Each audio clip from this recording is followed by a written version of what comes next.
Sindh assembly से मंजूर शुदा बलदियाती कवानीन में तरमीमी बिल के तहत कोई शख्स काउंसिल का रुकन मुंतखब हुए बगैर कराची का मेयर और डिप्टी मेयर बन सकता है। इसके लिए 6 माह में एतमाद का वोट लेना लाजमी होगा।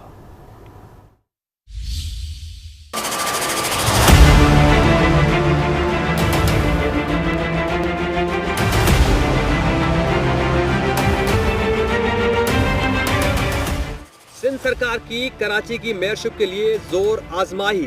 सिंध असेंबली से बल्दियाती कानून में तरमीम कर डाली। तरमीमी मसूदे के मुताबिक 2021 के बल्दियाती कानून के तर्ज पर कौंसिल रुकन मुंतखब हुए बगैर कोई भी शख्स मेयर और डिप्टी मेयर बन सकता है। 6 माह में इलेक्शन लड़ना लाजमी होगा। तरमीमी बिल को मुत्तफका तौर पर सिंध असेंबली से मंजूर किया गया। बिल की जमात इस्लामी, MQM और GDA ने हिमायत की। Those who are for the motion may say aye. And those who are against may say no. Ayes have it, and the motion is carried. Jamaat Islami के रुकन सैयद अब्दुल रशीद कहते हैं बेहतरी के लिए मजीद काम करना होगा। पूरे शहर के अंदर जहां से जो लूटा जा रहा है वो लूटने का सिस्टम चल रहा है। पुलिस डिपार्टमेंट सियासी हो जाएगी और सियासी कारकुन का रूप डाल लेगी, तो दूसरी तरफ शहर के अंदर तो कत्लो गारतगरी होगी। आपने किसी चीज को फ्री हैंड दिया है तो फिर उसने आपको सियासी तौर पर भी ब्लैकमेल किया है और आपके घरों और आपकी दहलीज़ों तक ये बदअमनी गई है। बिल की मंजूरी पर तहरीक इंसाफ का कोई रुकन ऐवान में मौजूद न था। दूसरी जानिब इलेक्शन कमीशन ने बल्दियाती इंतखाबात में कामयाब उम्मीदवारों की हलफ बरादरी की तारीख का ऐलान कर दिया। 22 मई को मुंतखब चेयरमैन, वाइस चेयरमैन और वार्ड नंबर हलफ लेंगे।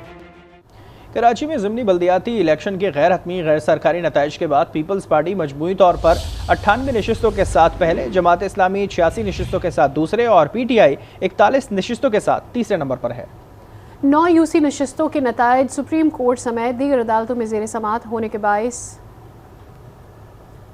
काउंट नहीं हुए।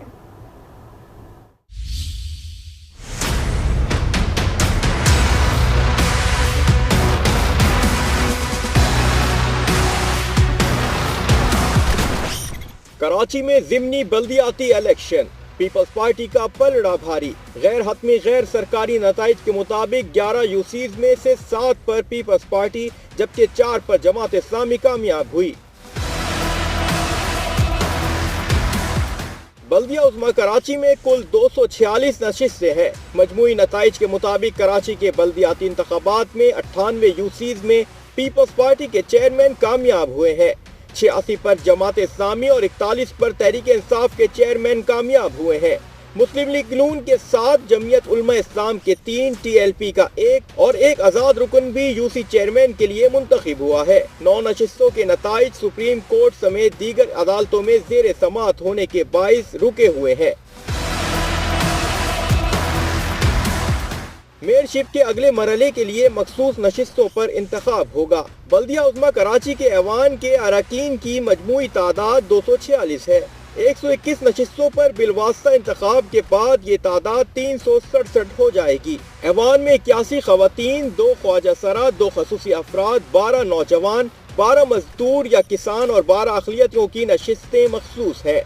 मेयर कराची के लिए 183 वोटों की सादा अक्सरियत किसी जमात के पास नहीं। मौजूदा सूरत हाल में कोई भी पार्टी तना मेयर कराची लाने की पोजीशन में नहीं। कराची के अवाम कहते हैं कि इलेक्शन में हिस्सा लेकर आने वाला मेयर ही हमारा नुमाइंदा होगा। बिना इलेक्शन लड़े मेयर का इंतखाब तो बज़ाहिर बदनीयती लगता है। मेयर किसी ऐसे शख्स को बनना चाहिए जो शहर की तामीर और तरक्की में अपना हिस्सा डाले। मजीद लोगों का क्या कहना था, आपको ही बताते हैं। मेयर होना चाहिए, लेकिन जो इलेक्टेड हो उन्हीं में से होना चाहिए। कानून ये गलत किया कि अपनी मर्जी किसी को नाफिज कर ले वो लोग। मेयर जैसे कैप्टन, लेकिन वो ऑनेस्ट हो और सही काम करे ना। जो इलेक्शन लड़ा है उसी को इलेक्शन में मेयर बनना चाहिए, अलग से तो नहीं होना चाहिए इसको। कराची के लिए तो ये सही नहीं है। इलेक्शन के बगैर तो मेयर बनना पॉसिबल नहीं है, तो इलेक्शन होना बहुत ज़रूरी है। तो इलेक्शन तो बेहतर है ना, उसमें पता चलता है कौन किस चीज़ के काबिल है कि नहीं है, किसको वोट देना चाहिए हमें।